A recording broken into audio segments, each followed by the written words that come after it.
field pens specifically for chief. Okay. Is it like to? Well, it's 7 o'clock. I'll call the Winona County Planning Commission to order. We'll start with the Pledge of Allegiance. I pledge allegiance to the flag of the United States of America and to the republic for which it stands, one nation under God, indivisible, with liberty and justice for all.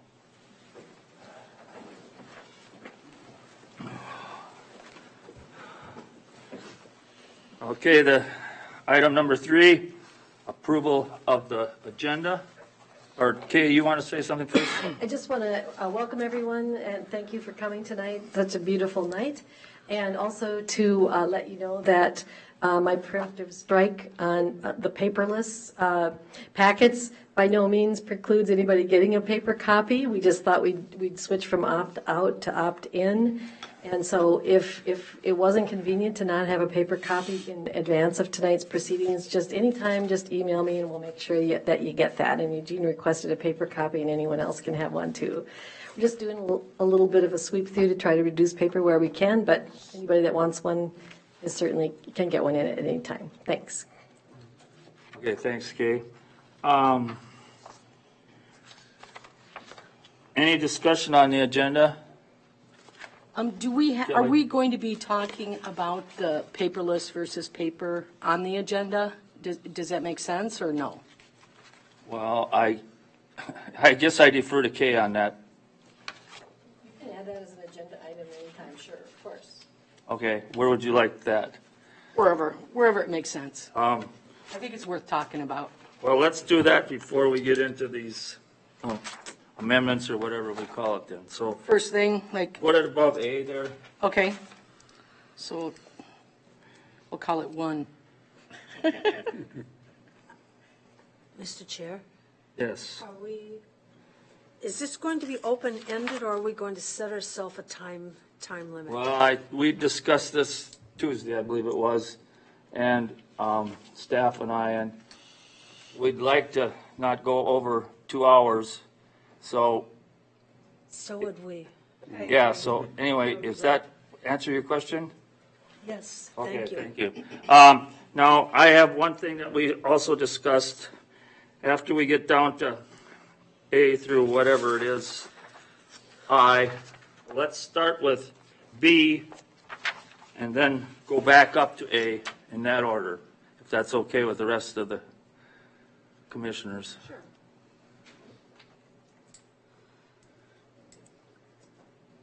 Mr. Chairman, I took your advice of the order that we wanted to do things in, and so we actually changed it. So I think A should be first. Oh, okay, you give me there's another copy here I bet I didn't see, right?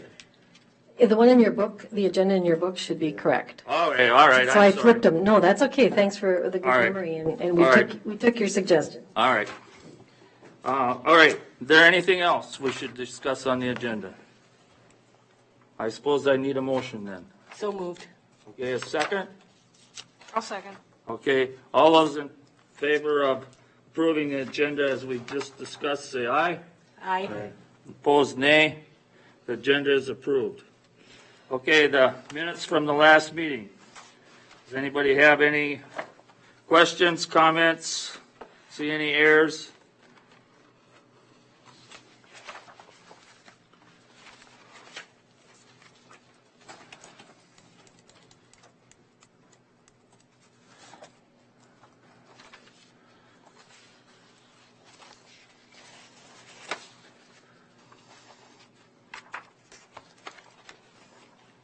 I'll move to approve the minutes.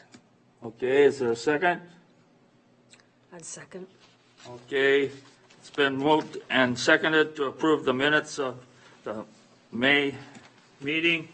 All those in favor say aye. Aye. Opposed, nay. Minutes are passed without amendment. Okay, all right, then moving on to new business. Docket number PC 6-15-17-01. And we will start with Kelly's discussion on paper versus paperless. Okay, I love the idea of going paperless. It's a really good idea for any number of reasons. Saving staff time is probably one of the biggest, but there is postage and there's paper. There are a number of applications that do that, that specialize in helping organizations manage their board packets and distribute them and allow board members to edit, et cetera. So Absolutely. if you do want to go paperless, I would highly recommend taking a look at 2 or 3 of those applications, but also consider that you do need to provide the equipment for people to use, like tablets, and they're much less expensive. Although I love the iPad, they're much less expensive tablets than iPads. And I would, and you need to consider the training aspect too. If you're going to go with that, an application like that, everyone needs to be trained on how to use the application, how to use the equipment, et cetera, if it's going to be successful. So I love the idea. And so, I'd encourage the county to really take a close look at that. Sure, great. I do have a question about how it works right now, though. We get one mailed to us at home, or we used to get one mailed to us at home. And there's also one that's provided in the book in our notebook. So that seems redundant to me. If we're mailed to one at home, why should we need one in the notebook? I understand changes are made last minute, but why don't you just print those changes and, put those in our notebook and let us just use that one copy that's mailed to us? That is an excellent point. The couple of the things, as you alluded to, the state agencies often weigh in on things at the last minute. We get these updates. But this way, we also make sure that the dining room table or, the kitchen table doesn't have somebody's copy, that we have for sure that we know everybody's got the most up-to-date copy in their hands at the meeting, and that's kind of been the motivation. But you're right about the redundancies, and so that's why we attempted to eliminate at least the early copy until we can get to the point where we're paperless altogether for those who are comfortable using both the technology and not even a presentation copy on the night of the event. So we're working our way slowly that direction, and probably someday we'll be in a paperless office as well, and so we're working on the back end of reducing paper here too. Good. Thank you. I've used computers and monitors since the early 70s extensively. And when I'm reviewing something like this to prepare for a meeting, I prefer to have it on paper. Okay. So I'd like to have it mailed to me monthly ahead of the meeting. Absolutely, and that's always an option. We'll make that note. Anyone else with comments, questions? Thank you. Thank you. Okay, I guess now all of you remember that just like Donnie, if you request, Kay will very gladly send you a paper copy, just like before. She's just trying to save as much paper as she can for those that think they can get by without it. And we appreciate everybody's interest and effort on this committee, and hopefully we can keep on moving forward. All right, then we will go on to A, Chapter 5.4, Amendment to Comprehensive Plan and Official Control Process for Revisions. Good evening.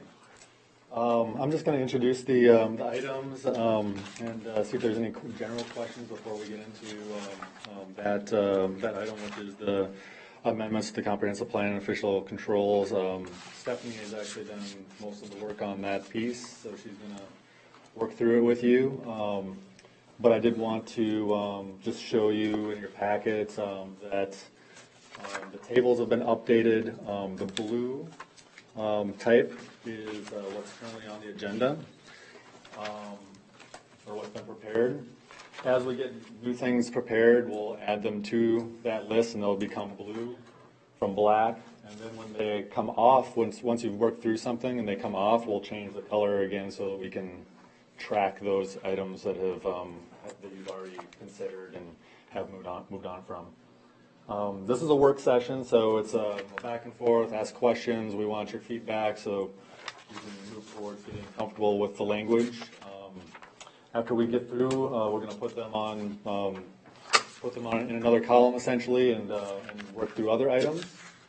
And then when we get through them to a certain point, maybe we might wait till the end and have a public hearing for all of them, or if it makes sense to move through quicker, a couple of them, we'll do a public hearing on just a couple items, and then wait for the rest of them to do another hearing later. But I guess the reason we would like to do as few hearings as possible is because there is an extensive notice process, and it does generate a lot of work just to have the hearings and record them and do the notices. So with that, tonight we are going to try to get out of here by around 9. I think we still want to discuss findings of fact document for CUPs for next month. So around 8:30, we'll let you know and see how the discussion's going and try to pivot to that item before we get out of here tonight. So with that, I will hand it over to Stephanie unless you guys have questions about the process or anything that I've presented here. Okay, and while we're waiting for Stephanie to come forward, I guess I'm going to try and make a point of clarification.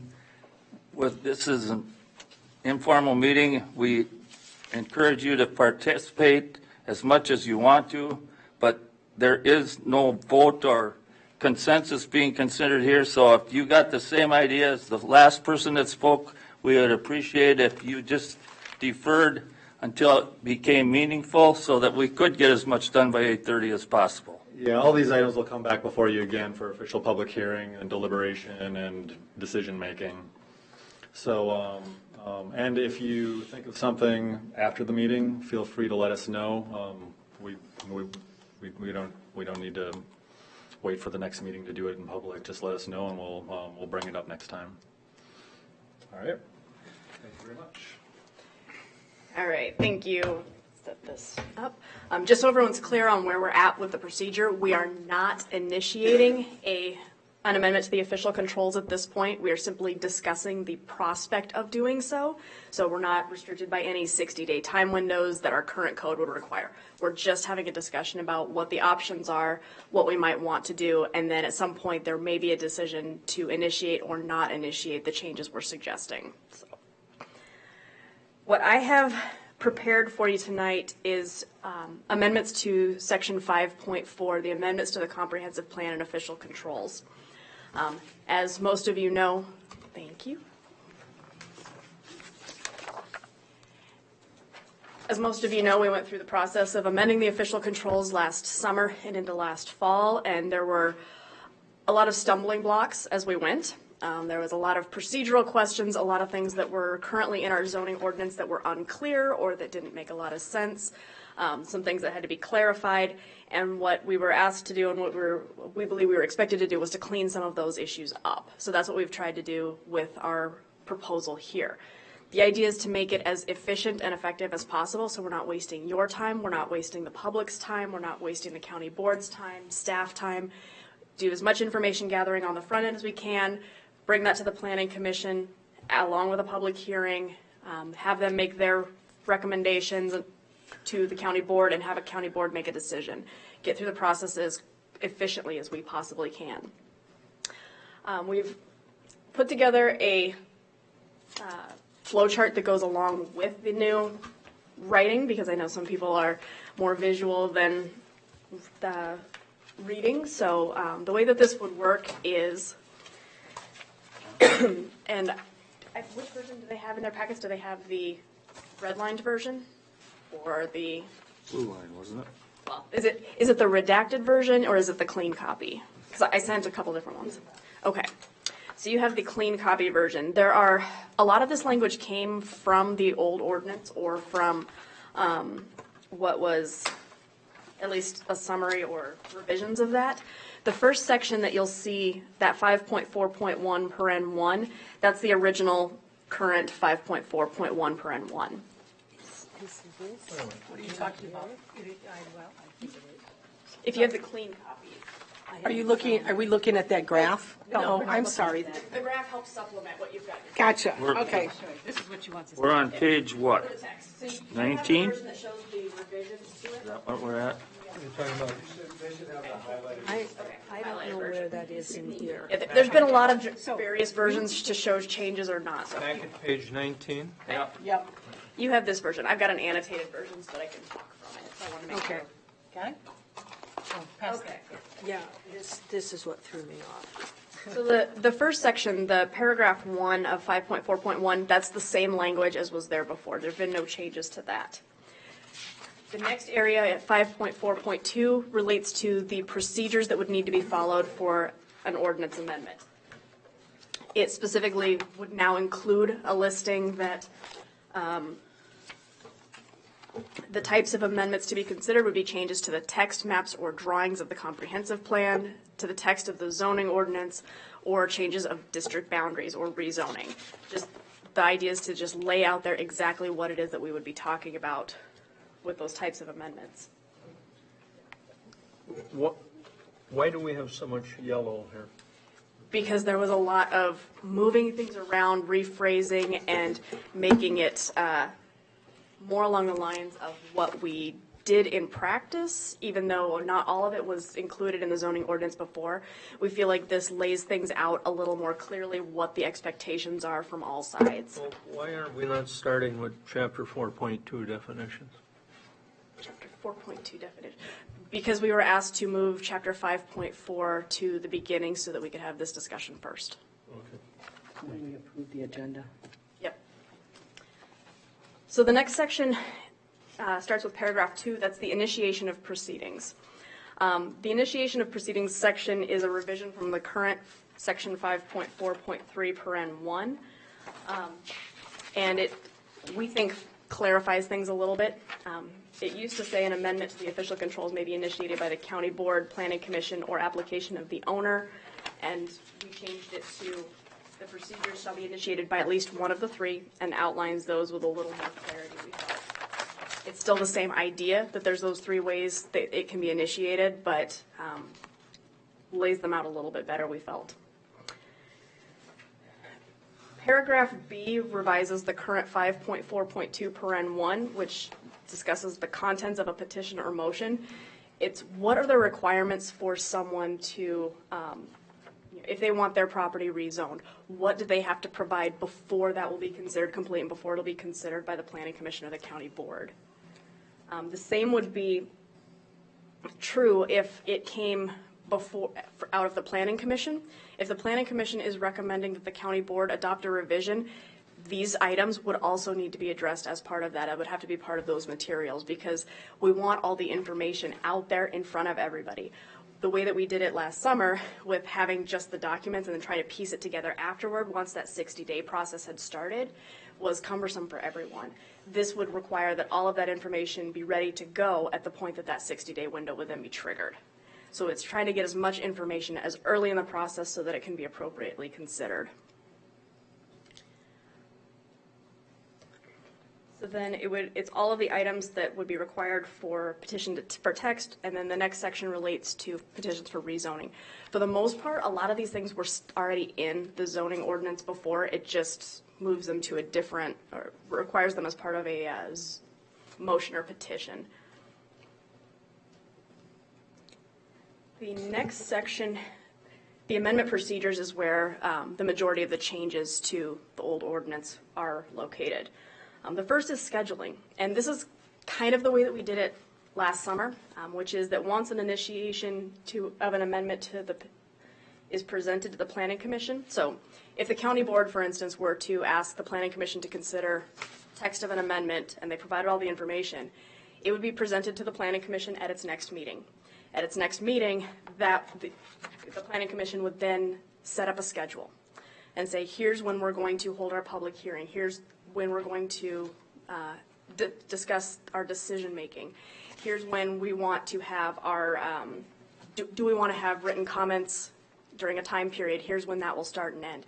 Laying that all out there, that triggers the 60-day window, is that meeting. So when it's presented to you, you then have 60 days to consider it, not when the county board sent it to you, which could have been as much as 30 days prior, depending on timelines. So the idea then is to have a very set time period, give you the full up to 60 days to gather the information, and then from the, let's see, and also to determine any information requests that you would like. The paragraph B under amendment procedures talks about information or reports that are automatically triggered by any amendment request, which is reports from the planning department, the county attorney's office, and any other relevant departments. Those, whenever one comes in, they automatically have the opportunity to weigh in on that. But if there's any other information or reports that the planning commission would request, they could do that at that first hearing as well. The 60-day window, is that, as pertains to amendments, is that statutory? I don't believe so. I believe that's, it's common. That's what we had before, which is why we left it at 60 days, or at least 60-day increments. But if somebody comes to the planning commission with a petition for an amendment, why doesn't that toll the 60 days? I mean, It would. A petition being filed by a, so if it's on the agenda for the planning commission at the meeting where that agenda is heard, that's the trigger for the 60 days if someone brings a petition forward. but you just alluded to the county board sending us something. There's 3 different ways that an amendment can be initiated: from the county board, from the the planning commission itself, or from an individual petitioner. Those are the 3 ways. No matter how that happens, the first meeting where that is either initiated by the planning commission or brought to them from the other 2 locations, that's what would start the 60-day window So for a public hearing. A petitioner, an individual petitioning for an amendment, still is protected by the 60-day, has the benefit, or whatever you want to call it, of the 60-day window. They have- Because it goes to the planning commission first before. They have the benefit of a 60-day window. It's not the 60-day window that you might be thinking of under statute 13.10. That has to do with decision-making on a permit. Zoning ordinance amendments and decisions are specifically excluded from that particular 60-day window. So that it is not a statutory 60-day window then pertaining to amendments. Right. It's, Thank you. yep, it doesn't, if they fail to act, if the planning commission or the county board fails to act within 60 days, there is no automatic penalty for doing that. It would, however, be not within our zoning ordinance. So then the second portion of paragraph A has to do with the timeline once the planning commission makes its recommendation. The planning commission recommendation then goes to the county board, and then the county board goes through that same process of setting their own schedule for when they're going to discuss it. I'm sorry, I'm still lost on that last 60-day window. Why do we even have a 60-day window if there's no penalty for not, what's the purpose? Holding ourselves accountable and making sure that things get addressed in a timely manner. Yeah, but you said nothing happens if it doesn't get done in time. Other than elected officials or planning commission members can lose their seats if they're refusing to follow through our ordinances. It would be the public holding people accountable as opposed to there being an actual penalty within our ordinance. You're just referring to those other, the 2 times. Yep. But the 60 days there still is for. Right. It's only for the zoning ordinance amendment portion that we're talking about there not being a penalty. There still is for, if you don't act on conditional use permits, variances, those types of actions, that's what's covered by the statute. So, The 60 days we write in here is different. so an individual can bring forth a request for a change and essentially be ignored. Not if the planning commission and the county board are doing their job and following their own ordinance.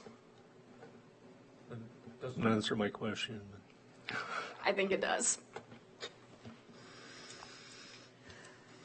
So once the Then we have the department review section, which I already, Well, how is it now? it's still the 60 days. Right now, it's just worded differently. Right now, the 60 days only applies to the planning commission, and it requires that everything, both the public hearing as well as a decision, be made in From 60 days. From a personal, someone requesting an amendment. Right. Okay, so how is this different from the way it was? It moves the start time for that 60 days to the first meeting at which the planning commission hears about it.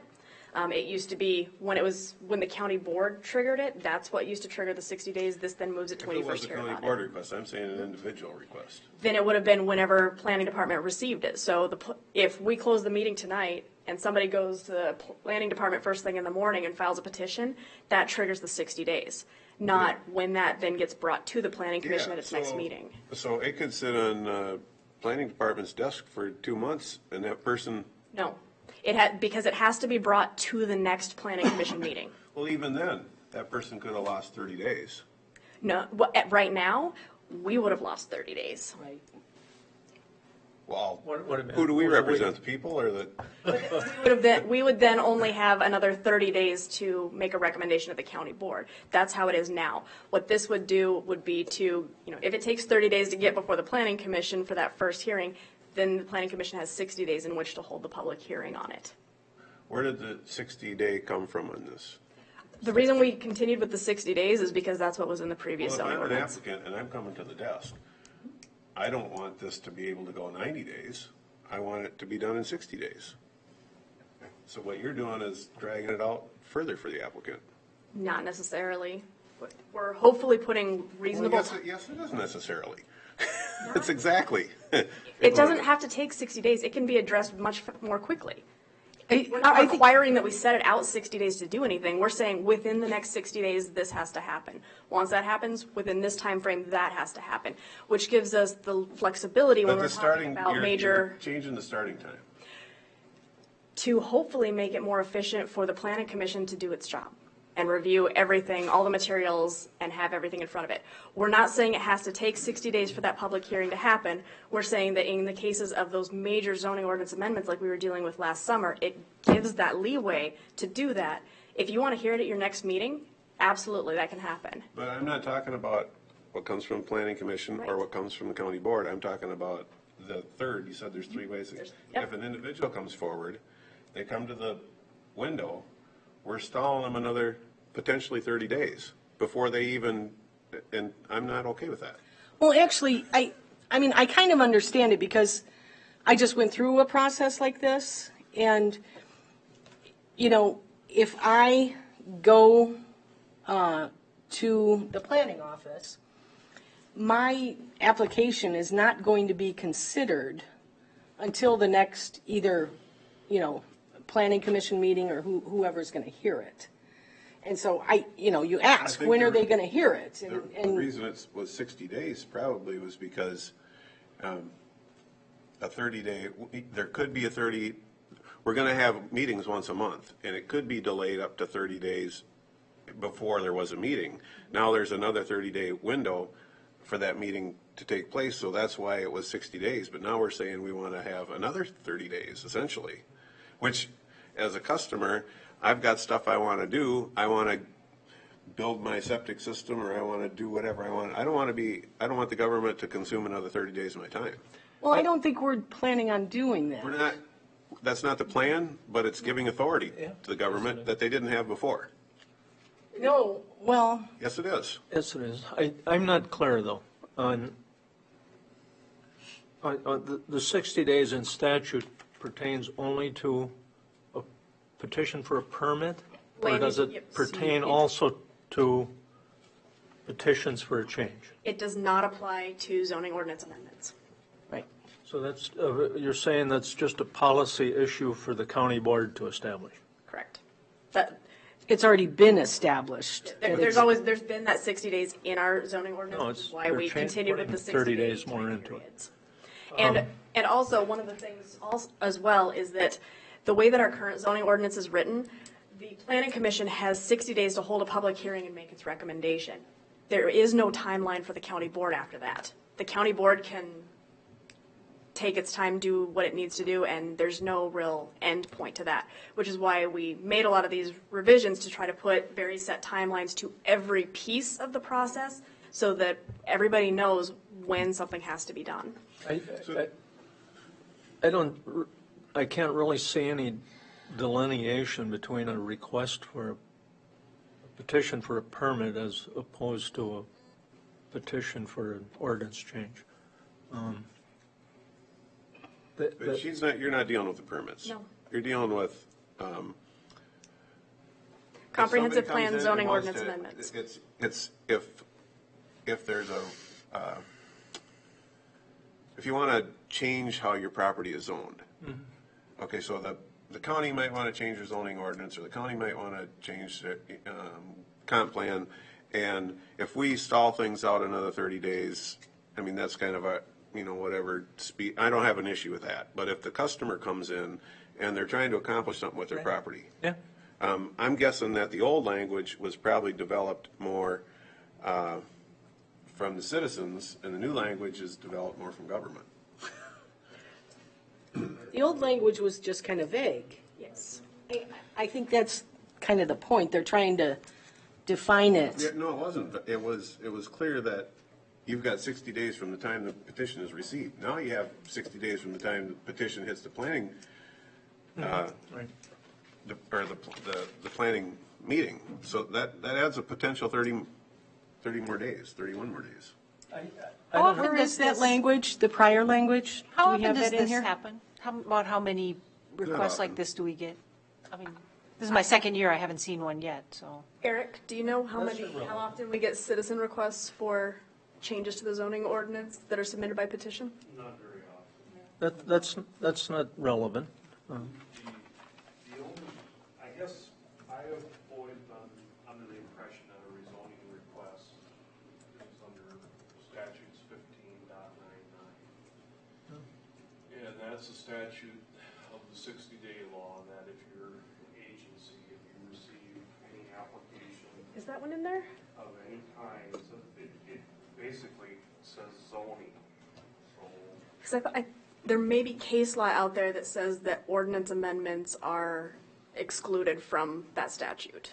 Well, let's research that, please. I've researched it before, and I think that's what it said. I'll double check that, though.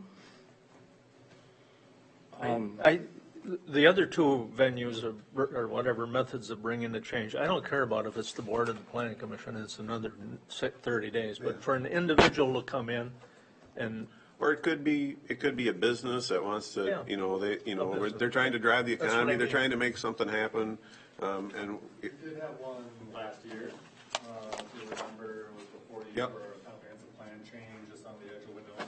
yep, the old dump site. Yep, and that was that's the only one I can really remember. But that was just like what you were saying. And, they were looking at new use on a. And even if the answer is no, at least they got their answer and they can make their decisions. This way, they're in limbo for, the government's got control of it and they don't have, it's kind of their, Well, I guess, if I were in the position that business was, I would go to the planning staff and I would say, what's the process? What do I need to do? What are the timeframes? And I would want to get my application in, near the time of the planning commission meeting, just so it would be considered that. but before you were in control, you were in the driver's seat. You're going to bring the application in, the date you stamp on it started a clock. Now it doesn't start the clock. The clock doesn't start until our meeting. the 60-day thing in statute protects the citizens, and we're here to protect the citizens, not to protect government, so. The citizen, if statute gives the citizen a 60-day window, they're entitled to that. Well, we need to check and see if the statute gives this. I will verify that. I've got a note to myself to do so. Stephanie, Yes. I think Eric had it. The statute. there is no way that if a citizen brings in a petition, that we could schedule a public hearing until the first planning commission meeting after it's presented, right? So it almost takes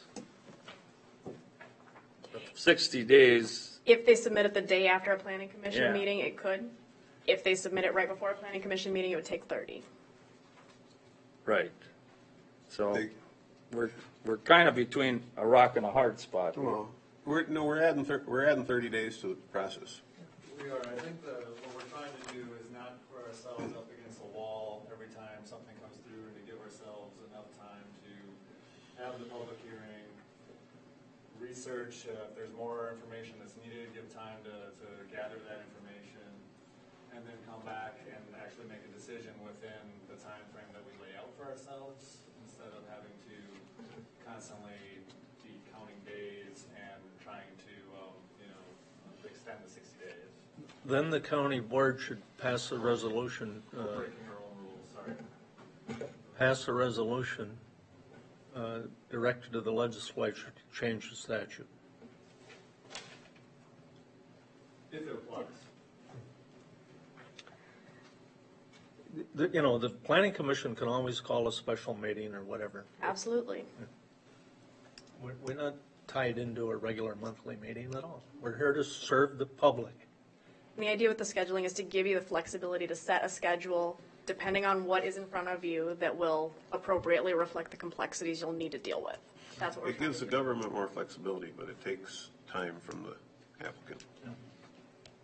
Well, I see what you're saying, and I think we do want to serve the citizens. I have absolutely no argument with that. But whether it gives them 30 days or gives us an extra 30 days completely depends on when they bring the application in. If they bring it in the day before or the day after the meeting, then yeah, they've got to wait an extra 30 days if we don't schedule a special meeting, right? But if they bring it in, a couple days before, then we're only adding maybe 2 days. You see what I mean? I think the 60 days already took into account that someone might bring in a application the day after the planning commission meeting. It's not going to get there to the next planning commission meeting for 30 days. Now it's got to be acted on by the next planning commission meeting. So I think that's probably why they chose 60 days. And we're just saying we want more. We want more time. I think we're up against statute here. I think so too. I will look into that and let you know, but my recollection from my research is that zoning ordinance amendments are exempt from that statute, but I will verify that. One other comment, if I may. At our last monthly meeting, the Volkman request, we got some information from, what was it, Eric? Soil and Water or whatever, the day. Department of Health, MDA, Department of Health. Department of Health. So you see, if we squeeze this in and then that happens, then we gotta have another, what did we call it? We 60-day tabled it. extension? Yeah, and so we may solve one problem, but then some other agency will get us, and so then we got the same problem all over again. What we were shooting for was to be able to ensure that the planning commission has all the information it needs and enough time to consider that information. If we need to reconsider whether that, how we handle that initial application period before it gets to the planning commission, we can do that. Let's finish getting through the whole process, and then if there are changes we want to consider, we can go from there. How about that? All right. So then once we get to the way that we have the section B, which is the department review, which says that upon the receipt of a petition or motion. You're on page 20, B? 21, 21B. At the bottom. bottom of the page. Yep. So once a petition or motion is received, those contents get provided to the county attorney's office, the planning department, administration, and any other departments that might touch on. And they are required to submit a written report at least 7 days prior to the public hearing, whenever the planning commission chooses to schedule that. That way, we will hopefully have all of the relevant departments weighing in on these ordinance requests, how that might affect, from the planning department, from our zoning administrator, how that might affect other areas of our zoning ordinance, from the county attorney's office, how any ordinance amendments might be enforced, things like that, so that we can provide the information that you will hopefully be able to take into consideration during your meetings. But also that way, the 7 days prior to the public hearing then gets that information out to the public, so if they have comment and want to weigh in on that, they can do that as part of the public hearing as well.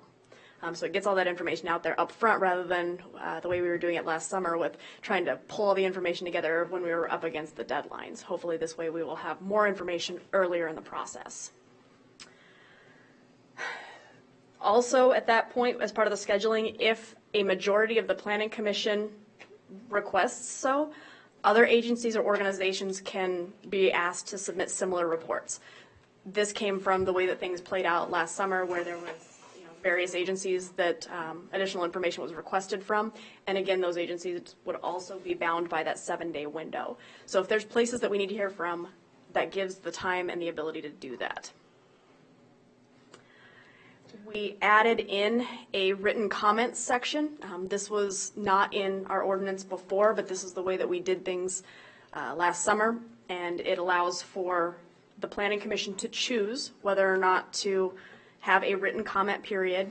And if they do choose that, then it's a 14-day period and it ends 7 days prior to the meeting, the public hearing. And the purpose for that is to make sure all the information, again, is there, that it can be distributed, and we have an actual deadline so that we aren't just taking information in that's not necessarily guaranteed to go where it needs to go. So does this hold the Soil and Water District? I mean, that's usually where we have the issue. I mean, will that make them have to respond by a certain time? If they are invited to, they are bound by that 7 days prior to the public hearing requirement as well. So we would ask them for them to weigh in. If they chose to do that, it has to be in before 7 days. If they're not done with, if they don't have it 7 days prior. It's not considered. Okay. So, Because I mean, that's been an ongoing issue. And that's kind of why that's part of why we have to we're asking for that a little bit of extra time, is to make sure we can gather all of the information that the Planning Commission needs and give everybody time to provide that information. So if this group decides it wants to hear from Soil and Water, then they would have enough time to be able to review the materials and respond to those. You're not asking, I thought you weren't asking for anything different on. No, we are asking for that different start point for the 60 days that we already discussed. But that was on amendments. We're still talking about amendments. Okay. All of this is about amendments. Okay. So, but largely, okay, so my question then was normally when we have an issue with the Soil and Water District, it's on a permit. Correct. Okay. This would not change We haven't had that. very many amendments come forward. No. Okay, so. This would not change the timelines on permit submissions. That would be a different ordinance amendment. That's not section 5.4. Okay, so didn't help with that. when would the outside agency, so to speak, be invited to? That happens at that first meeting. So when the amendment is brought to the Planning Commission sets a schedule for when it's going to hold a public hearing, and it can request any information from those outside agencies. And then they'll be invited to provide that information, and it would be due at 7 days or more prior to the public hearing. I guess my question would be, are there not, depending on what kind of an amendment it is, I would imagine, but are there not standard agencies that staff would normally consult with? There are. The difference is that we can't require those. If it's not a county department, we can't require them to weigh in. That's why we're treating them separately from the county attorney's office, the planning department, and other relevant departments. Those we can say planning has to weigh in, county attorney's office has to weigh in. Other agencies, MPCA, for instance, we can invite them to, but they're not obligated to. They can choose not to respond. Well, Okay. Hasn't there been some inconsistency in dealing with permits over the past about agencies be invited to submit comments or not invited? Permits are different. We're talking about how the ordinance amendments and weighing in. We can, under these circumstances, we can require county departments to weigh in. We can ask others to weigh in. If, for instance, with township boards, We can require that there be a township form as part of an application packet because we can consider it incomplete if they don't have it, but that's relating to permits. That's not what we're doing here. So then once the public hearing is required to be held within 60 days of receipt of the complete petition or motion at the Planning Commission meeting. And then from there, once that public hearing has been held, then the Planning Commission has to adopt findings based on the record and provide a recommendation to the county board within 60 days of that public hearing. This is different from what happened, from the way it currently is and from the way that it happened last summer, which was where we had 60 days to do both. And that proved to be a very difficult timeline to follow for everyone involved. It was I know it was time consuming on your part, it was very time consuming on staff part. It was very difficult to make that happen. So I think I could help simplify some of this. I'd be okay with all this language if it was for a government-initiated amendment. If it's an individual-initiated amendment, I don't want this language. And I'm not going to support it here, and I'm not going to support it at the county board level. Okay. But these other, if it's everything we were dealing with last year, I think this all makes sense. Is there some way that we can differentiate between the two? I can't see why not. We can look into that. I will do some research. There may be, but I'm not sure. And we'll look into how other jurisdictions are doing this as well. So if they're differentiating or not and what their timelines are. Okay.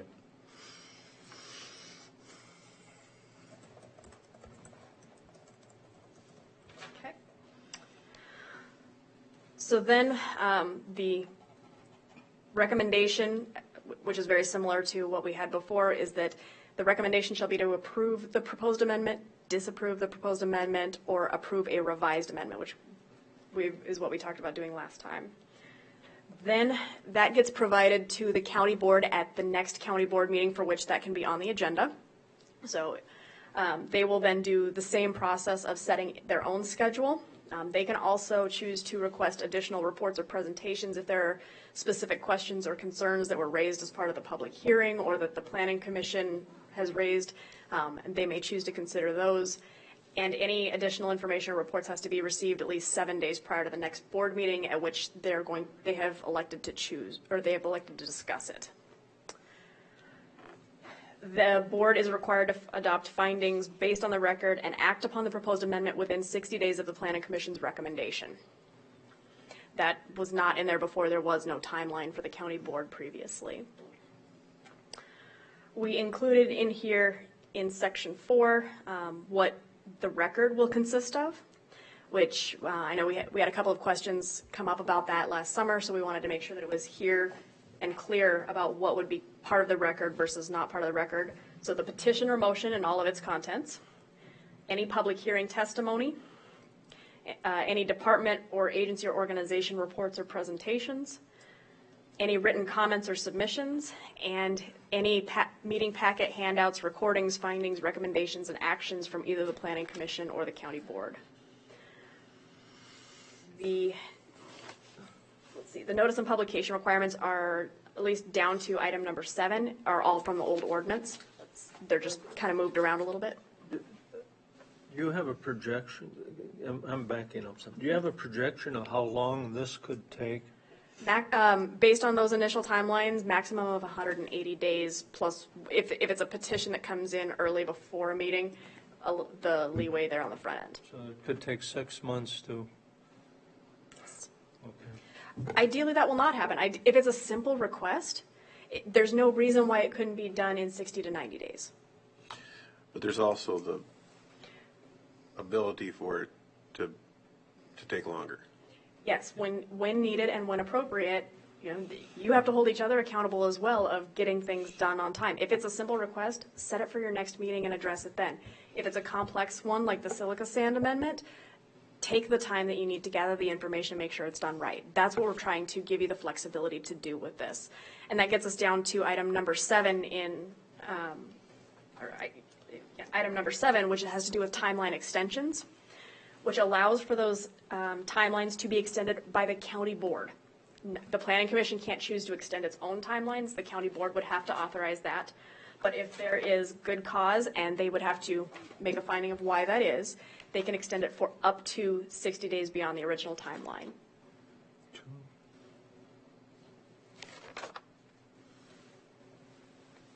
And Where's again, paragraph 3? paragraph 3, it's number 7. Pardon? I was just talking about 5.4.3, paragraph 7. It should be the second to last one under. Oh, he's asking a question. Where is paragraph 3? Yeah, timeline extension references paragraph 3. Is that here? That's the amendment procedures. The scheduling, the department review, written comments. Well, on page 21, there's paragraph 2, amendment time frame, and then the next paragraph is 4. That's weird. That's not in my version. That's why I'm asking. I'm trying to, yeah. All right. Thank you. So it should be, at least the version that I thought I'd provided, said, So the one in our packet is different. It has it too. Yeah, but I'm still using the paperless one. Yeah, I know. Well, yeah, but the one in the book, yeah. so it should be I need under to use the paper. 5.4.2. Okay, 5.4. The first paragraph should be your types of amendments. New petitions, okay. and then page 21 at the bottom. That's what happened. Okay. It looks like there was a shifting of some things. The types of amendments where it's listed as 5.4.1, that should actually be paragraph 1 under 5.4.2. Wait, where are you now? You're back back on to page 19. 19. Yep. So page 19. Yeah. I'm gonna wait for Kelly. Wait for Kelly. She's slow. Amendment procedures 2. Yes. So under so where it says chapter 5.4 amendments to the comprehensive plan, that first paragraph there should be paragraph 1 of 5.4.1.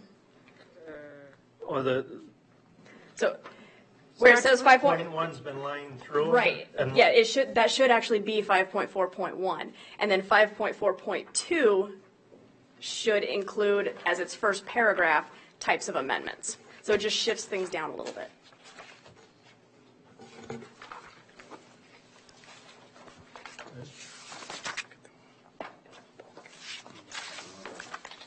So then where it says paragraph 1, initiation of proceedings, that should actually be paragraph 2, where it says paragraph 2 should be titled amendment procedures, and that should be paragraph 3, which is the one that is being referenced regarding the extensions, that scheduling area.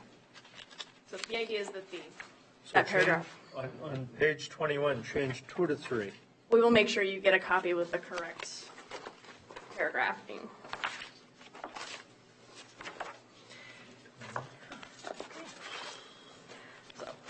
Where should 2 go? 2 should, oh, yay for confusion. Should be 5.4.2 procedures. Number 1 should be the types of amendments. Number 2 should be initiation of proceedings. Number 3 should be amendment. Initiation. Yeah. Which is at the bottom of page 19, currently marked as number 1. So 1 becomes 2, 2 becomes 3, and so forth. This becomes 2. That doesn't make any sense to me. We will get Yeah. you a fixed copy. The point of it is wherever it's referencing to, it is referencing back to the scheduling or to the timelines that are established under the amendment procedures. So the section is 5.4, and then we begin 1, 2 after that. Yeah, the section is 5.4.2, and then it's 1.1, 2, 3, 4 thereafter. 5.4.1 is that first paragraph. I'm lost. The county may adopt. We'll go with words instead of numbers. We will get you there. We'll get you the fixed version, a clean copy. So anyhow, back to 7. Back to 7, which may or may not be 6 in your version. No, it's 7. Is it 7? So then okay. So yeah, back to 7. That established in paragraph 3 is just referencing to the timeline procedures that were laid out. So this would be beyond the 180 days then? Yes. Well, potentially, because you're not necessarily, Well, it's there. it could be, it doesn't have to be, it could be only extending one timeline and then have the others on a 30-day timeline. So it doesn't necessarily mean it's absolutely going to be outside that 180 days. It just means it could be. Yeah, right. On page 23, number 6, you struck the words Upon the adoption of the amendment, including any maps, charts supplemented to or as part thereof, the county auditor shall file a certified copy thereof with the county recorder for record. So where is that replaced? That is, 3.8 is, thought that should still be in there. It's just different section. It's just, it's, Maybe you missed underlining the next sentence there. I think that the last section, the county auditor shall file a certified copy of the adopted amendment, that's just a revised version of this, what's stricken? what's stricken. It should be underlined then. Or it should be yellow? It should be yellow. Yep. It should be yellow, yeah. Good catch. But it should be underlined. Right. Okay. Yes. Underlined it in yellow. Yeah. All right.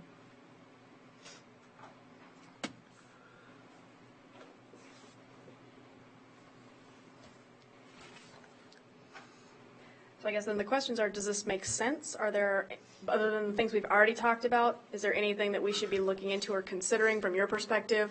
I know a number of you went through the process last summer, so did we touch on everything that was frustrating with the process, which that's what we were hoping to be able to do with this. And then, as you can see also in your binders is a flow chart that should have the order that things happen as well as the timelines that are established by the ordinance. So that change in 6, that was just to get rid of some wordiness, or? Yeah, just to change it, make it more, let's see, how did I reframe that? It's been a while since I did this. It just takes out that upon the adoption of the amendment. That didn't seem to be necessary language in there, so, because that was already a given. Now I almost forgot what I was going to ask. How do we go about requesting a special zoning or planning commission meeting to have a public hearing? You would do that at the first meeting at which it was brought to you. You can choose if you want to have it as part of your regularly scheduled planning commission meeting. Do you want to set special meetings for a public hearing? How do you want to handle it? With simple ordinance change requests, like some of the items that we're hopefully going to be cleaning up to make them consistent with statute, it might be reasonable to have that as part of your regularly scheduled planning commission meeting because there shouldn't be a lot of public comment to go with it. If it's along the lines of what we had last summer, it makes sense to schedule a separate meeting. And so that gives you the flexibility to make that decision. And how is that done and what's, You decide. anybody can make a motion and if it passes by a majority, it has to be, or? I think the way that it would most likely work would be that we have a discussion about timelines and how do you want it to play out? How much time do you think you need for things? Do you want to have a special meeting or not? We'll put together one as we're talking, and then at the end, somebody can make a motion to approve the schedule. Which I believe is the way that we did it last summer, when we set dates. But we're not talking about permits in this case. This is just for amendments. Yes. Okay.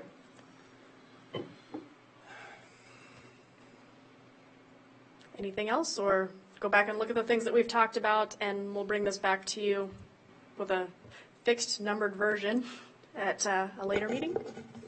Good. All right. And you're going to research statute. Yes. Is there anybody else? Joy, you haven't opened your mouth. Are you still listening, or? I'm listening. Okay, good. Eugene? Sure, I'm Yeah. understanding. I did just want to say, I actually don't have a problem with the dates, but it's not anything I'm particularly interested in fighting about, so. Okay. All right. Well, thank you, Stephanie. Then what do we go back to? I lost my place. Okay, then we go to 4.2. Okay. Yeah.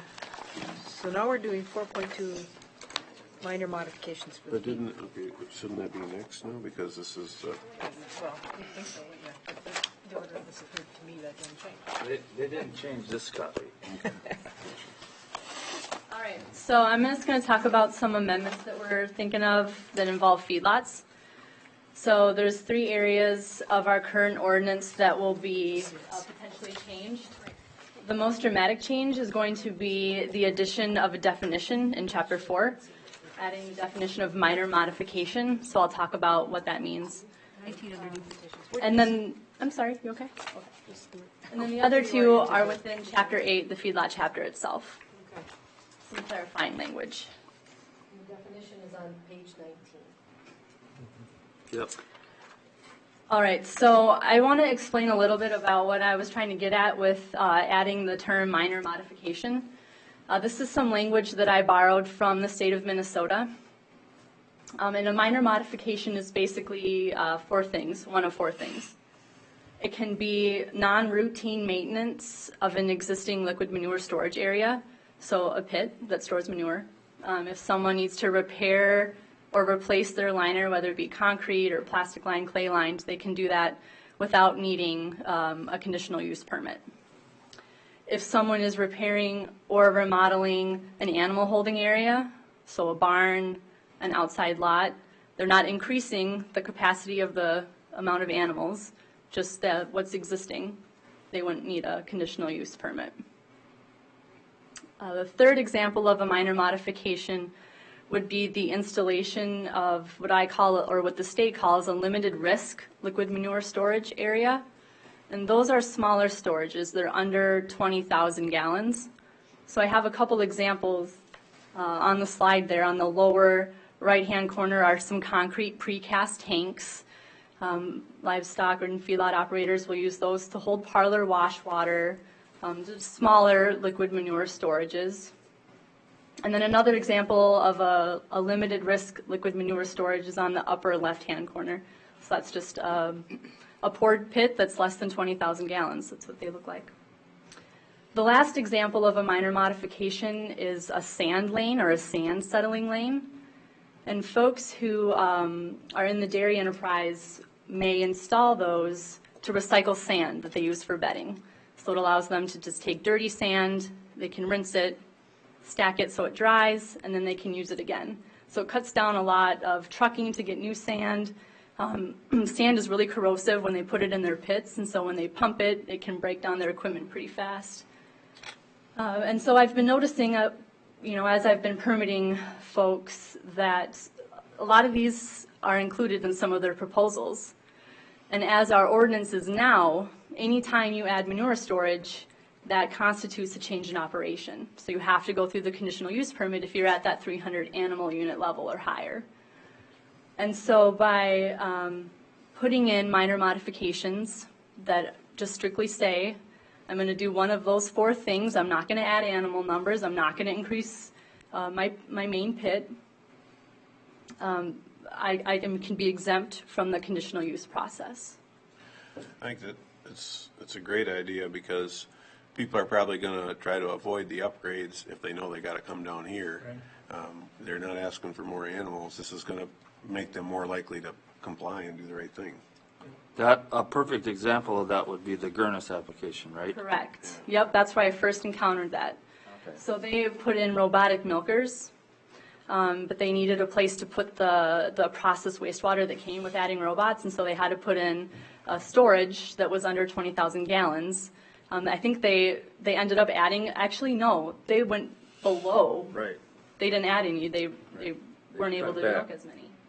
But they still had to go through the conditional use process because they added manure storage. Are there other reasons why you would want to add the less than 20,000 gallons? Because that was my question. What are situations when you would want to do that? Just management. I mean, if they want to have another temporary or a shorter term storage, some people will put them like on the end of their barns and then scrape to the end of the barns instead of having to load it and move it somewhere else. It's just a convenience factor for the most part. Even sometimes on like forage storing, there can be runoff and they might have a catch basin of some sort. Sure. So from feed storage, sometimes they'll have big concrete bunkers that they'll put all of their feed, and you can have leachate from that, which can kill grass and be a potential pollution source. So you could put a precast tank in to collect all of that leachate or any runoff and just have basically a no discharge facility. And so am I right then that any of these requests are minor, they still have to get their feedlot permit? So you would still be aware of the changes that they're making? Exactly. Okay. Yes, this just exempts them from going through the public hearing process. They still need to submit a feedlot permit application, which does the neighbor notice, get the mailings within a quarter mile. So if folks have any concerns, they can call me. It goes to the town board as well. They get the mailing saying this is what's happening. If you have questions, call me. So they still have to pay the fee? Yep, they still pay the feedlot permit fee. So if they're proposing manure storage, it's $380, but they don't have to pay the $450 conditional use permit application fee. So we're removing a step, just having them do the feedlot permit. I'd be in favor of streamlining it farther if you can, if they can come in and, because like with agricultural structures, we require a permit, right? But there's still not a fee for those, right? Yeah. I could see them needing to get the permit, but this is so minor, I don't know why you need to be spending money on neighbor notifications and. Well, and the main reason that we have the permit review is because some of these structures need to make sure that they're following design requirements, you know, proper rebar spacing, adequate. Yeah. So it's just a permit would still be required. Right. Right. So I don't know. So hopefully just letting processes move faster and a little bit speedier time to get more efficient and more economic facilities. This next slide gives the actual language that we worked on. So if you flip to your packet, page 19, that's the wording that we're proposing for minor modification, just the 4 minor modification examples I explained. And then that first sentence, that does not result in an expansion of animal units. So anytime there's added animals, you'd have to go through the CUP process. Your packet, page 27,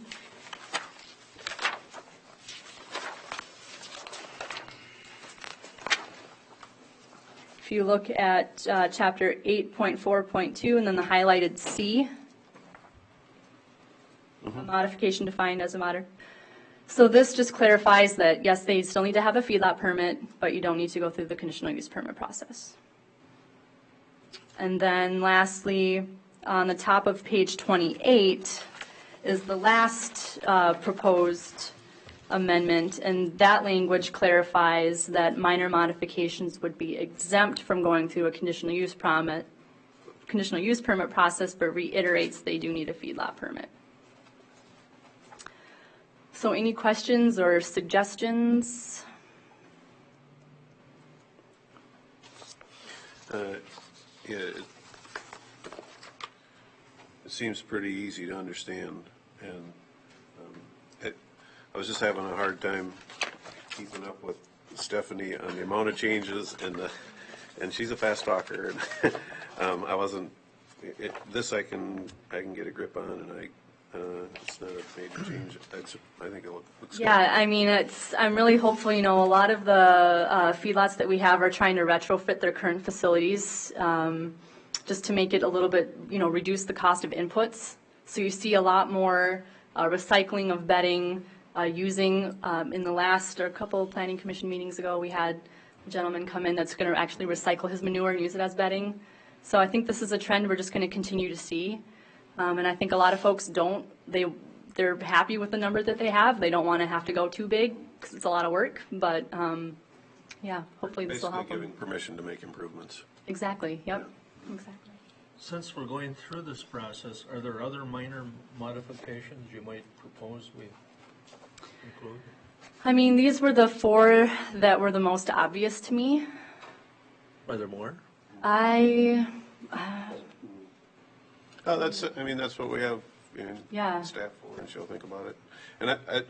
And I think Stephanie's stuff is good. I'm just not keeping up to you. It's a lot, and it's a lot of complex changes. We understand that, that's why we're not asking you to do anything Yep. with it today. Yeah, and I thought of that when you're standing there.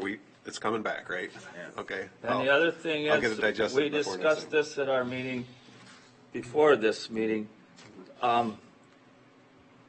We want to we wanted to start with Stephanie so that we didn't go like with Emily and then go to Stephanie and then have to backtrack and go back to Emily again. So that's why we did it this way. That's good. So yeah, if you guys think of anything else feedlot related that could be using some tune-ups, let us know and be happy to work it out. Thank you. Thank you.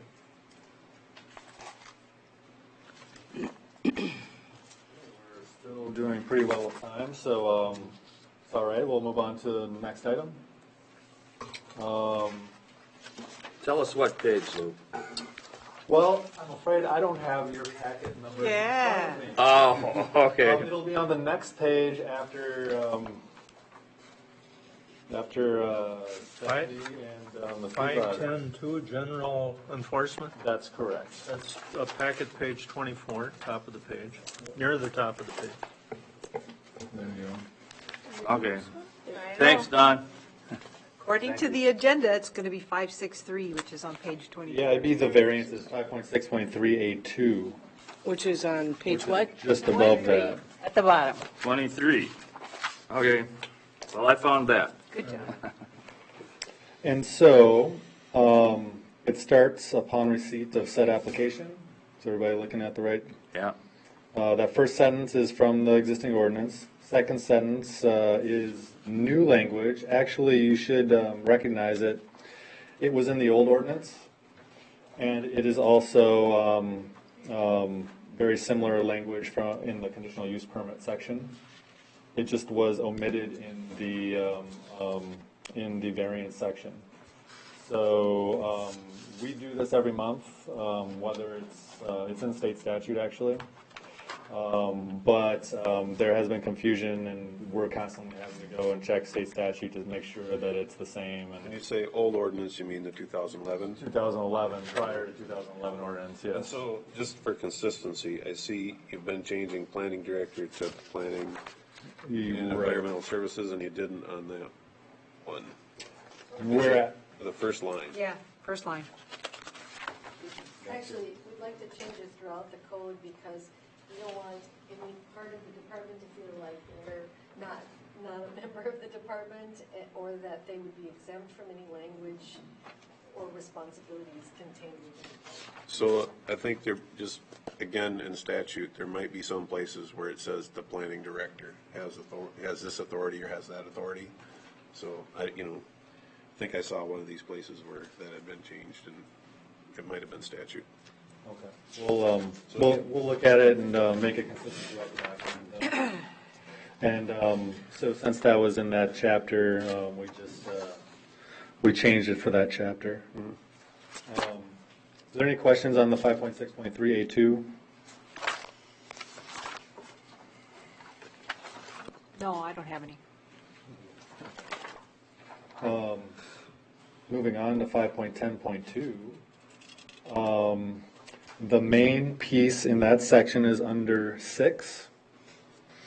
You can see the first sentence, which was there originally, is struck and replaced by the second sentence. The first sentence was added in 2011. Since then, we went through and there were conversations on how to address after the fact violations, and we came up with a new process, and it was approved by the county board. Unfortunately, our ordinance needed to be changed to recognize that. And so this is what we're attempting to do now, and then it would then be followed up in January when the county board sets the fee schedule with the proposed way of dealing with it that had previously been agreed upon. And that process was essentially to send notification of the violation and give 10 days for the property owner to get back to us with application. If they got back to us within the 10 days, there was no fee charged. It was just we'll take the application and move forward from there. If they was it a reduced? I'm sorry.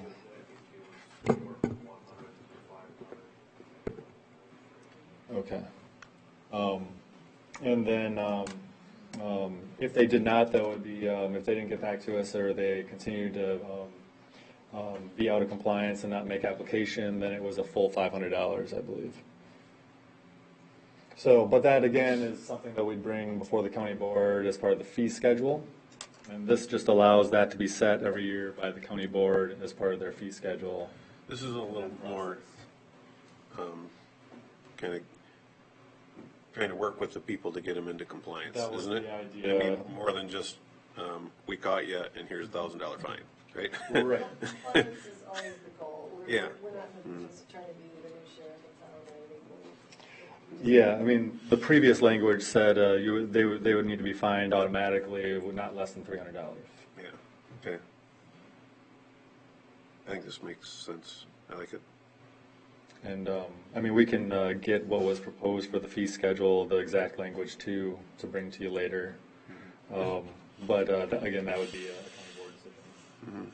Is there a hearing before the setting of the fee schedule each year pertaining to the?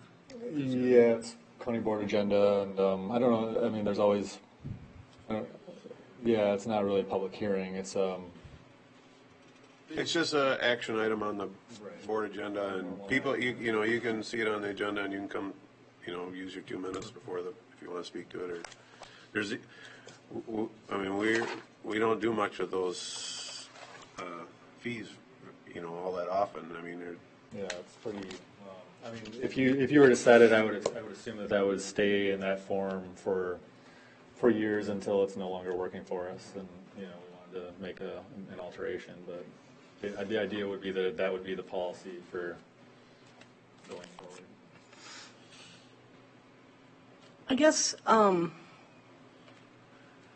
think we do want to work towards compliance always. You know, that's certainly something you want to do. I would almost like to see categories of violations. I mean, if your violation was you had a couple extra head of cattle, yeah, let's work towards compliance, you know, no big deal, right? If your violation is poison got into somebody's well, no, you don't get an extra 10 days to fix it. You stop work right now, you fix it, and you're fined. Because you can't be poisoning your neighbor's well, period. A lot of. So if there's a public health issue, A lot of the public health I think we don't want to issues. work. Yeah, I mean, that's under state statute. So Department of Health stuff, when you get into imminent threats to public health, those need to be automatic, they need to be abated within 10 days. And then after that, there is abatement that can occur, and in some cases, the state has authorized APOs, like we're getting into with the buffers and that sort of thing, to give it more teeth. But yeah, I mean, that gets into like septic systems. It's the same thing. There's a different statute that governs that, and wells have their own statutes as well that govern those, and clean water. Well, so if it is a poison in the well sort of situation, is it up to the well owner to call the Department of Public Health, or do they call the county? They can do either. Okay. The county has staff that interfaces with Department of Health. Okay. Ross Dunsmore would be our staff person that would be directed to. In some cases, if it's a health violation like raw garbage, normally that's a 24-hour kind of situation because rodents, you know, can be present rather quickly. Mm-hmm. And so that could be the kind of thing where, you know, it's a phone call and a visit saying, you know, you need to take care of this within 24 hours or we may have to abate it for you if you're unable to. Okay.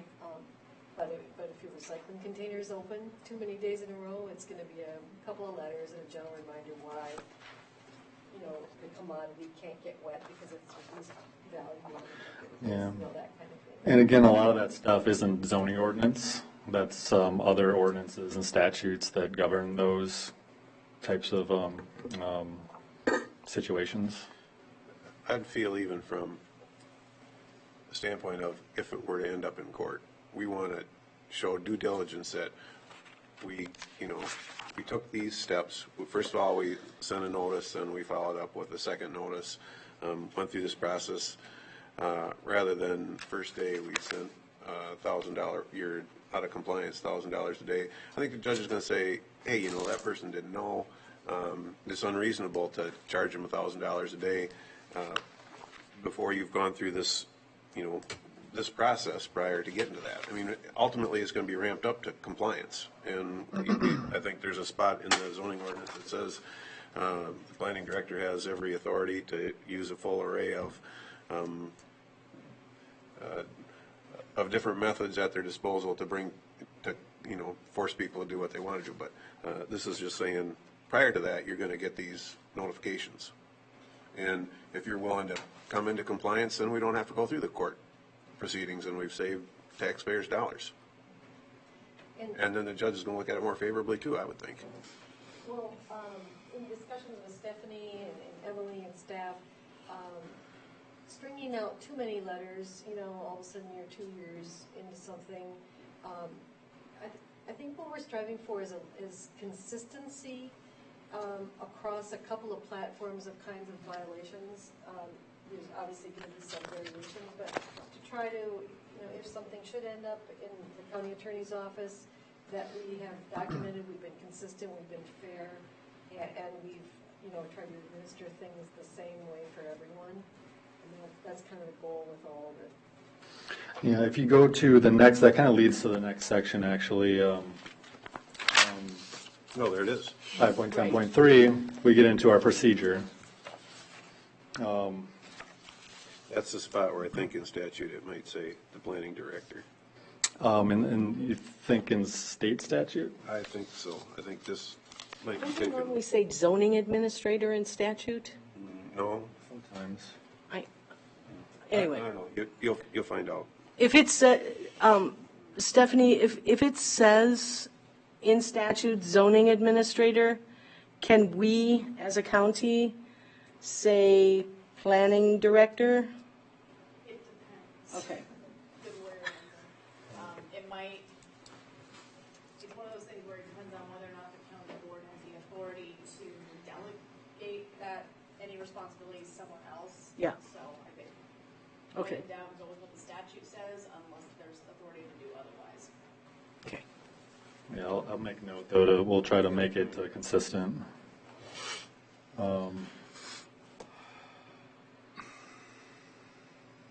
There's a spot and I don't see it here, where it also gives the recourse that the citizen has if they feel that they've been aggrieved by this. So Right, and that's also in there that they also have the ability to come back before the Board of Adjustment and appeal any decision by the planning director or planning department. So this 5.10.3 is pertaining to violations of the ordinance, not necessarily after the fact, but with the fee, but just our process for working with the property owner, the way that we send letters, and then ramps up over time when we aren't able to achieve compliance. So there's no existing section enforcement procedure? There is not. There is nothing. It's our practice. yeah, right there. Administrative practices. So, yeah, this is a way to codify that and be transparent with how we proceed, and to get support from county board and the public for that procedure. I'd like to understand how you came up with this. It's really a 3-step process, right? What led you to that approach as opposed to 2 steps, 5 steps? You know, how'd you come up with 3? Because it's the way that's been working for us, and that we found that works over through practice.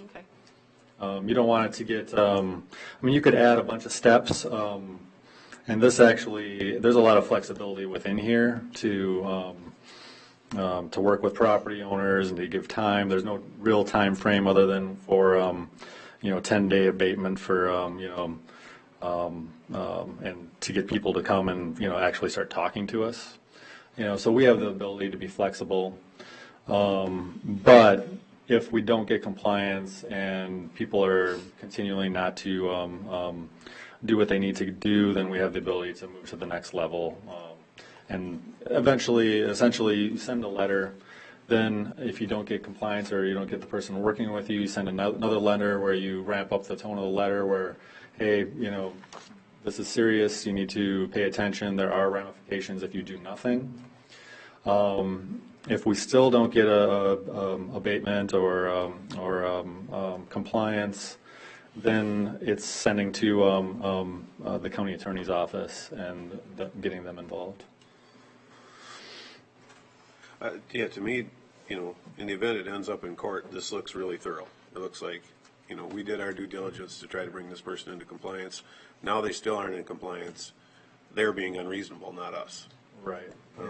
You know, versus we were unreasonable to start with. They didn't know what the problem was, and we started with $1,000 day fine. The judge is going to say, well, you know, how's that being fair? The idea is to hopefully head off some of those due process type claims where they weren't given a fair way to go and they're being treated differently than others. They just lay it out there so that everybody's treated the same and everybody's aware of how that. And if people want to know, they can look. Here it is in our ordinance, and here's what our. I do like the approach. I think, however, I mean, if you just read number 1 there, in the event the county finds an imminent threat or danger to public health, I think we need some latitude to say, okay, you need to stop what you're doing. There's an imminent danger to public health is like what happened in Flint, right? Right. Okay, that needs to stop immediately. And I think you need to have some leeway to take that action if an imminent threat to public health exists. There are, like for example, septic system. If a septic system we have sewage on the surface, you have an imminent threat to public health. There is a separate process for dealing with that, and it's laid out in chapter 15, 14, whatever, 13, whatever subsurface sewage treatment systems is in. So that chapter actually lays out how you deal with an imminent threat to public health. In that situation. Human sewage on the surface, exactly. There's also feedlots, I believe, have their own process for dealing with manure spills and that sort of thing. And so there are other, for a lot of those, there's other processes and abilities that we can, and usually those are like 10 days. It's a 10-day abatement. So you send a letter and say you have to, you know, with a septic system, you have to pump out your tank within 10 days and, you know, give us proof that you've done that, because that would keep it from, you know, being on the surface. I think that's good. One point I'm telling Yep. you, this is, you back up to 2 pages on 24, that is the existing enforcement. And as a couple of commissioners pointed out, the planning director has a full array of things, everything from stop work orders to, basically if there is an immediate situation, we have the ability to intervene, stop it, you know, do whatever is deemed necessary at that point in time. And where are you looking at, Eric? I'm sorry. That'd be on chapter 510 to. Top of page 25. There's like two, the first. Oh, number 2, paragraph okay. 2 and 3. Gotcha. And that gives us a great deal of flexibility. It says nothing herein shall prevent the county from taking such other lawful action. So Cool. even you're concerned with number 1 of the 2, of 1 and 2. So is it fair to say that there's a difference between the process to revoke the conditional use permit and the process to keep the public safe? Yes, and we haven't gotten to the conditional use permit revoke process, but yes. But that kind of gets to your, I think, to your point, Commissioner. Yes, thank you. Under extreme circumstances, we can do what we need to do. Right. Thank you. We're just trying to avoid, you know, one type of infraction, getting 4 letters and no ability to do anything thereafter if there's not compliance or a plan or anybody coming forward. One thing leading to a certain kind of fine or nothing at all. Just to try to tighten it up and you know, make it logical and Consistent. consistency. Fair. Yep, good. Thank you. All right, Lou, how much more you got? Well, we've got all kinds of stuff, but if you, maybe you want to stop and we can talk about findings of fact at this point? It's up to the members. Do you want to go further, or do you want to go to the findings of fact? 15 minutes and then do findings of fact? Is that agreeable? Yeah. Yep. Okay, go ahead, Lou. Yep. On to the next section on our agenda is 5.10.4, conditional use permit revocation. Again, this is all new. We didn't have anything laid out in the ordinance pertaining to this in the past. Essentially, the gist of the new language is to, if there's a reason to revoke, you go through the same process for granting a conditional use permit as you would for revoking.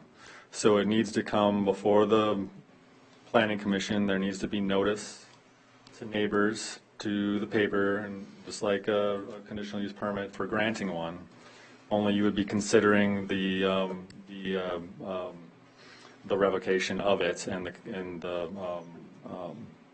then that again would be recommended to the county board for final approval.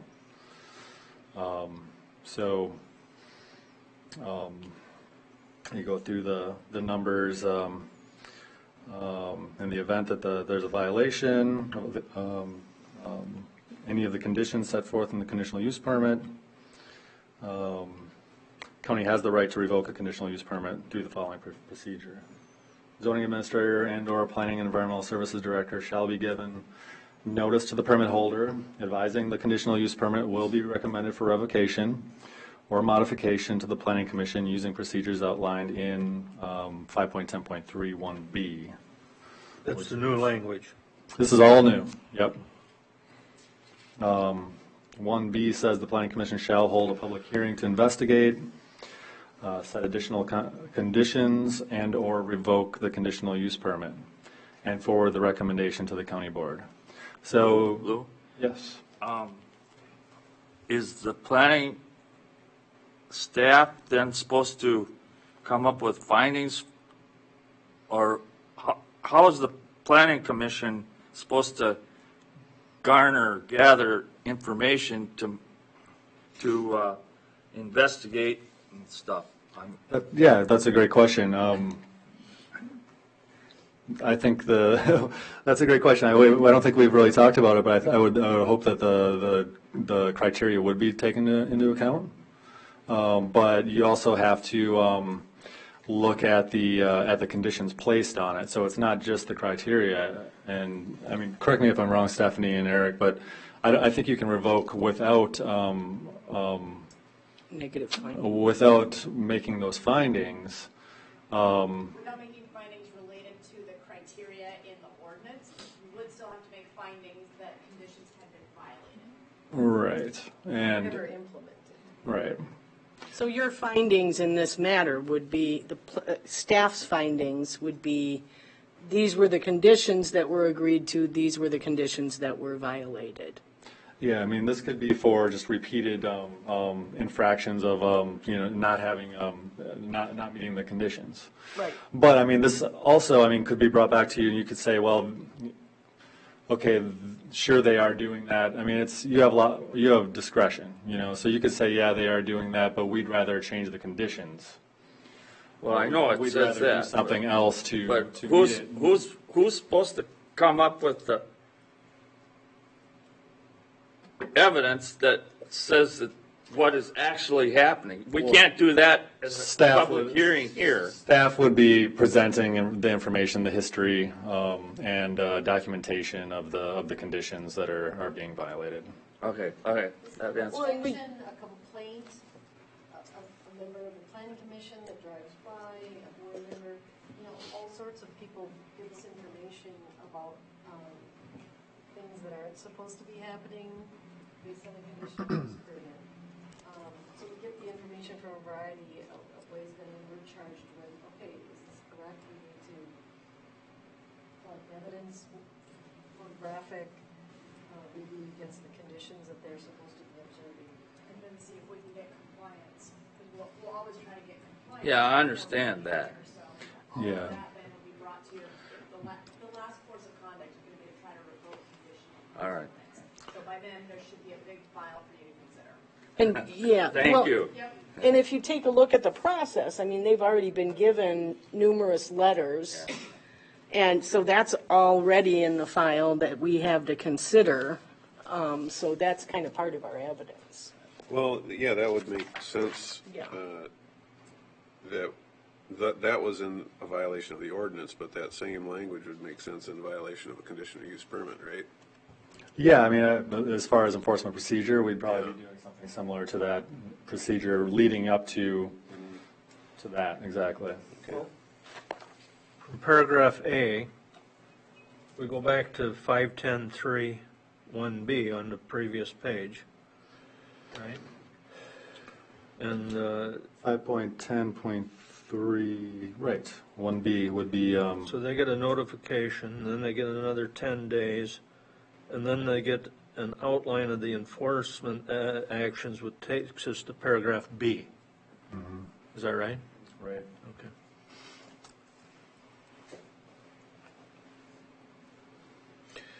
It's kind of a minor thing, but 5.10.4, I would probably strike the word any. In the event that a permittee violates any of the conditions, I would just put the conditions, because you're going to get some neighbors says they were supposed to plant 15 trees and one of them died, and there's only 14 out there, and now we want to bring them through that. You get the opposite too, which is the people that say, well, it says conditions, and I've met all of these conditions, so it's only this one that I'm not doing that's not enough.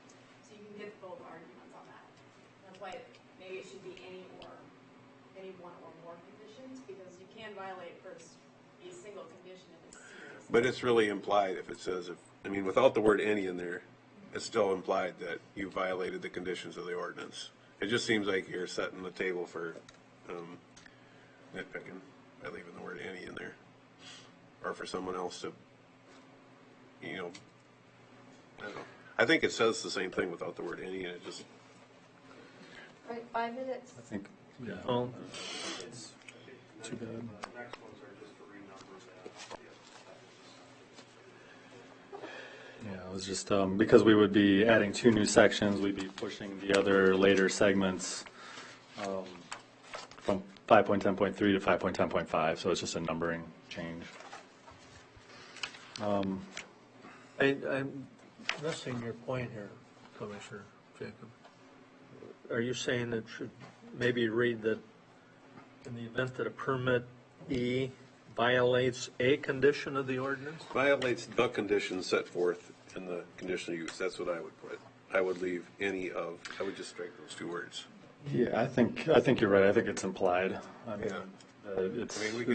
there's a violation of the conditions. It's our discretion. If someone comes in and tries to nitpick something and says, you got to revoke their conditional use permit because it says any, it just seems, I just can see neighbors using it as a tool. I guess I would bow to the attorney in terms of the most appropriate language for Standard language court, in a circumstance like that would be any one or, if a person violates any one or more of the conditions set forth. Yeah, I would I think this is somewhere in between.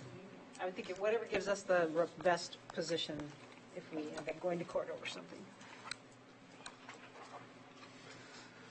Well, let's move on, Lou. Okay, well, that's all we have for you as far as the amendments tonight. I think that's a good place to stop. And we will package the stuff, make changes, bring some things back before you, and update our tables. And next time we have the ability to, some time in your schedule, we'll have some more items for review at that time. So, thank you. Thank you.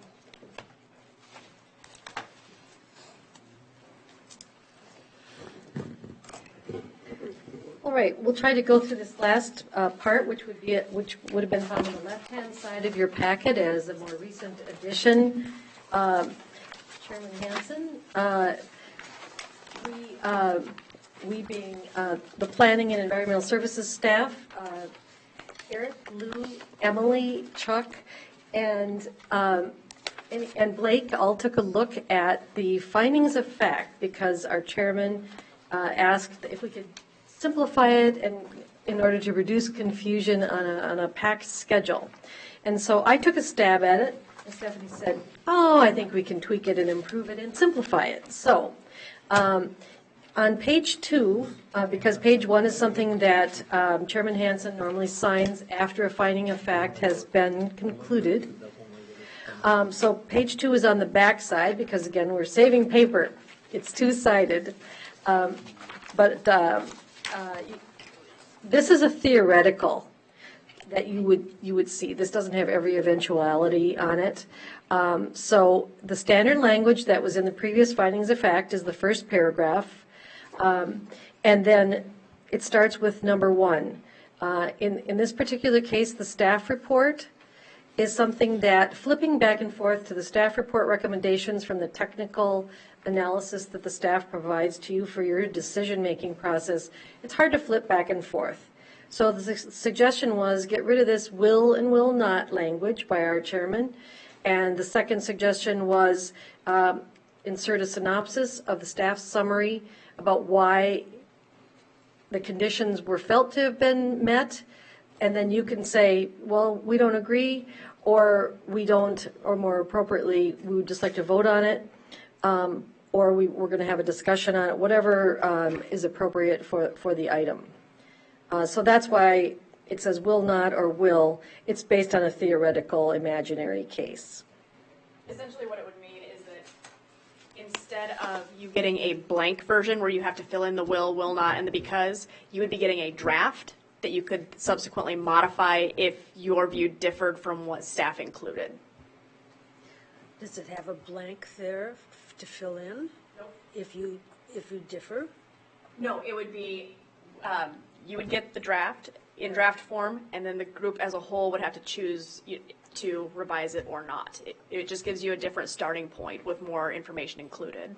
Just like we do now, if we change a condition, we just kind of. Right. Just write it in or? Yeah. And then at the end, I'll be doing what I've been doing, which is continuing to keep a version on my computer that gets printed at the end with any modifications in it. Would you like a copy that has room to make notes and This is just another draft I mean, of something. we can add, I've seen checklists for planning commissions and Board of Adjustments that have like 2 or 3 lines that you can, write your own ideas for what If the findings of finding would be. If the findings of fact were with either the electronic or hard copy, you would be a lot more likely to go through them and make comments. Okay, I think that would be a big help, because when you get them, evening of, you're not necessarily going to get any. To some extent, you have had them before because it's the exact same language as is in your packet with the staff findings. It's in Right. the same condition. Right. So we didn't include those before because we didn't feel there was necessarily the need to. With this, because there's that synopsis, it would be appropriate for you to get that in advance. Generally, we go along with the staff recommendations. This way, we don't have to develop the language to put there. They've put it in front of us already. And what we're acting as your technical experts. So you are the deliberative body, and you'll do what you think appropriate. This is just to personalize it just a little bit to each case and to avoid flipping back and forth, and then some of the was or did not meet language just to make it flow a little bit better. It'll be less confusing for us, it'll be less confusing for the public. We're just gonna, basically, most of these, we'll just vote, and we won't have to try to decide whether there's a double negative in there. In that point, this circumstances of simple ones that are fairly straightforward, permits where, they've met all the criteria, it's crystal clear, it should be very easy. It takes a single vote to adopt the findings of fact as presented. So the staff will kind of have to do, this is a good example of the most common ones, but every application you're going to have to kind of look at that. We do have templates for each of the various ways that a conditional use permit could be considered. I think there's 4 different ones with different criteria. we'll just modify the currently existing templates to more of this format. And so it's print that out, add a little summary, and go from there. So it shouldn't be that much more work than it is currently. And it won't be used as a substitute for the full technical analysis by staff in the staff memos that accompany each conditional use permit. It's going to be 1 or 2 sentence summary of that is what would be in the findings. And then the next question, maybe you're going to get to this, but we can, if it's a straightforward one, we don't have to, If it's a very straightforward one, we can just go through the whole thing, right? My suggestion on a very straightforward one would be to have your public hearing, close that, have some discussion about the petition, because that's doing your due diligence. And at some point, someone can make a motion to adopt the findings as presented and recommend that the county board approve the conditional use permit with the recommended conditions as presented. And hit everything in here. Every time you do that, Donnie, you're going to get brownie points. From me. This is a whole thing is a good idea, Mr. Chairman. Okay, thank you. The goal is, of course, not to preclude the kind of discussion that's defensible later and also that is explanatory to the board.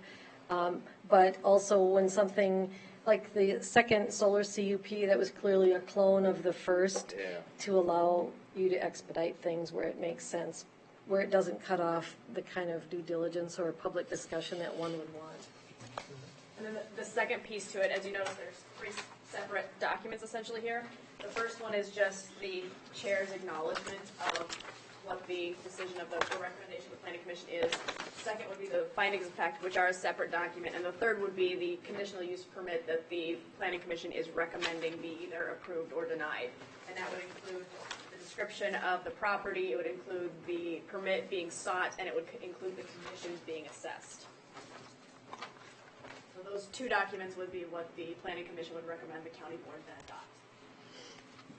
Very good. So that was our first stab at it, Mr. Chairman, and planning commission members. Thank you very much. And any comments, of course, we'll go back and scribble your notes from all of you about this too. Thanks. Okay, now where did I put the agenda? The next thing, Board of Adjustment. Oh. Updates, yeah. Board of Adjustment update. Did you have a meeting? Board of Adjustment did not meet today. Okay. Then Steve, County Board update.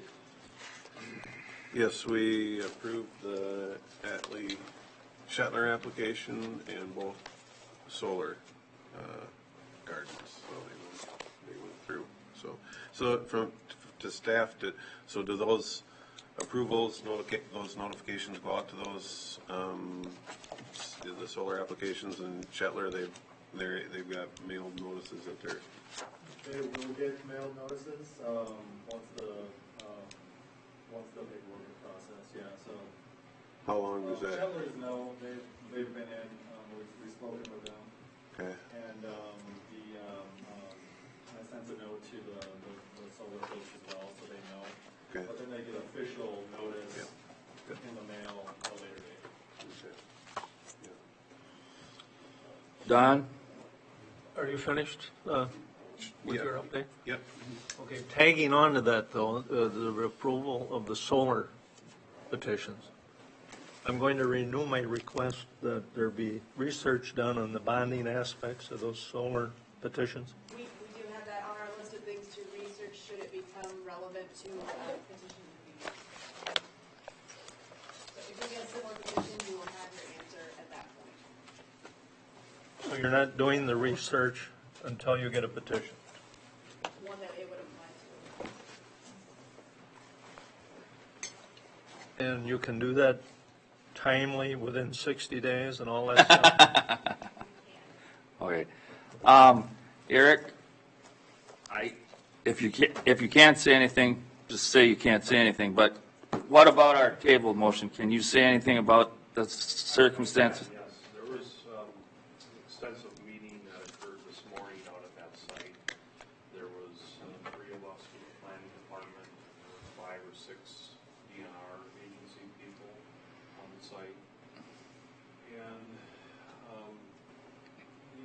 there's some issues, and I guess we're working through it. We will probably go with interim action at the moment to get a special license permit from the Department of Health to allow them to have a 4th of July gathering.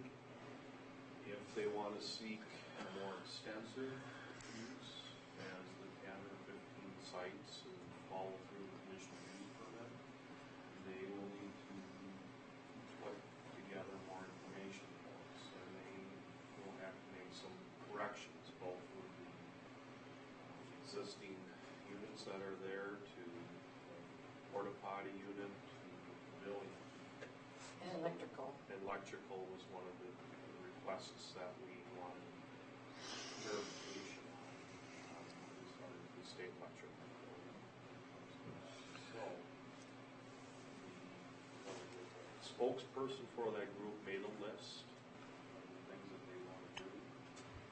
And we've been busy with them today, providing additional information, mapping, and we've got verbal commitments from the DNR that they will assist and maybe some even going one step further perhaps in the floodplain data.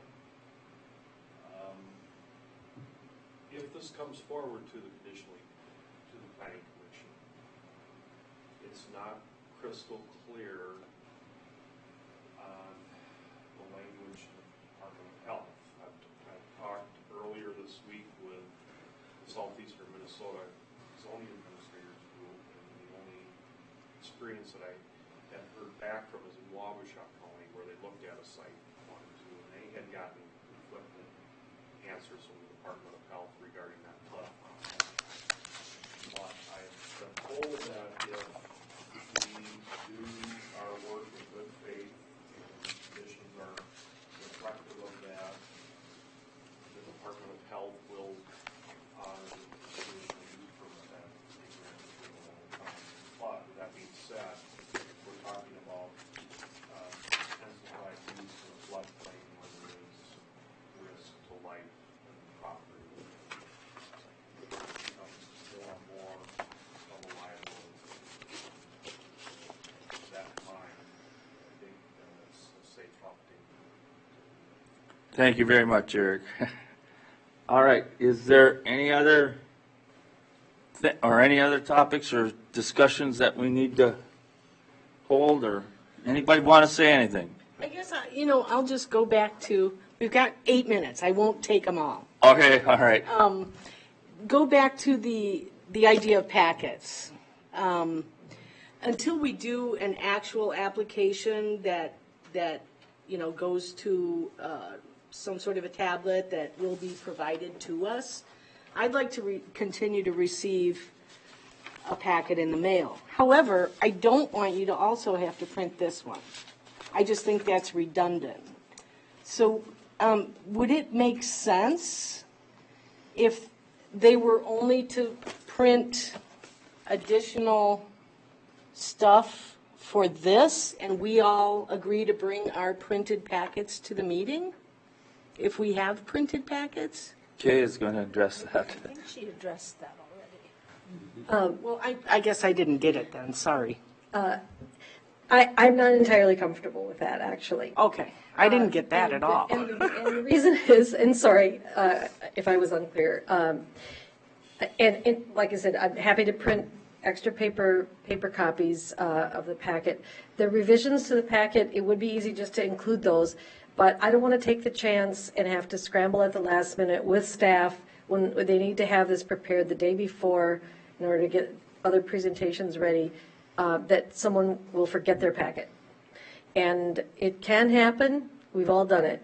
And so this way I'm assured that everybody's got a packet, that truly they're on the same page.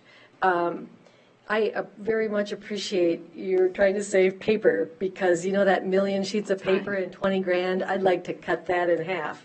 But I don't want to do it at the expense of, either consistency or making sure everybody's got something that they need to have to make their decisions. And I certainly don't want to make anybody uncomfortable. So, but that would be my thought. I agree. All right, thanks. Thank you. Does somebody want to make a motion? I move we adjourn. Is there a second? A second. All right, it's been moved and seconded that the planning commission meeting be adjourned. All those in favor say aye. Aye. Brownie Opposed, points? nay. Brownie points? All right, planning commission meeting is adjourned. Thank you all, and we did a really good job tonight. We did. I realize it wasn't controversial, but it's sure a lot better than some of the meetings we've had.